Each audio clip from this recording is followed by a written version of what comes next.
शेख सादी अलैहि रहमा नमाज पढ़ने के लिए दिल्ली मस्जिद आ रहे थे तो पाँव में जूती नहीं थी। शेख सादी फरमाते हैं मेरा ज़माना तालिब इल्मी था तो मैं पाँव मेरे जल रहे थे, मैं अल्लाह से कह रहा था अल्लाह मुझे एक जूती दे देता, तो तेरे के खजानों में कोई कमी है, अगर मुझे एक जूती मिल जाए। तो शिकवा करते करते अल्लाह का आ गए। शिकायत नहीं शिकवा, शिकायत होता है उससे जिससे नाराजगी हो, जो गैर हो, और शिकवा होता है उससे जिससे प्यार हो, और जिससे प्यार होता है इंसान उससे शिकवा करता है। तो शिकवा और शिकायत का थोड़ा सा फर्क रखें।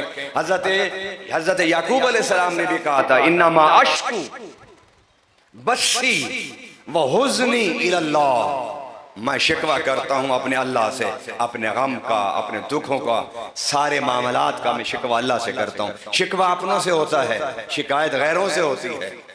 शिकवा उससे होता है जिससे प्यार होता है, शिकायत उससे होती है जिससे प्यार नहीं होता। तो शिकवा करते हुए आ रहे थे, जब मस्जिद दिल्ली के सीढ़ियाँ चढ़ के ऊपर गए तो वहाँ एक फकीर और गदागर बैठा था। कौन बैठा था, जरा बोलिए, कौन बैठा था? फकीर बैठा था। अल्लाह हमें दुनिया में किसी का मोहताज ना करे, और हमें अगर फकीर बनाए तो अल्लाह अपना बनाए और अपने प्यारे हबीब के दर अक़दस का बनाए। फकीर बैठा हुआ था और उसके पाँव नहीं थे, पाँव कटे हुए थे, वो वहां मांग रहा था बैठा हुआ।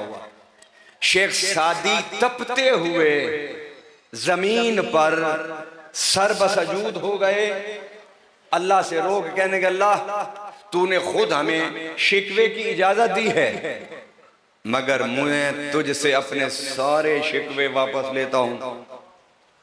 अल्लाह बस तू मुझे माफ कर दे, मैं आज के बाद तुझसे शिकवा नहीं करूंगा। और साथ कहते हैं अल्लाह तेरा शुक्र है कि मेरे पाँव तो है ना, अगर जूती नहीं है, ये तो तेरा बंदा जो भीख मांग रहा है इसके तो पाँव ही नहीं है।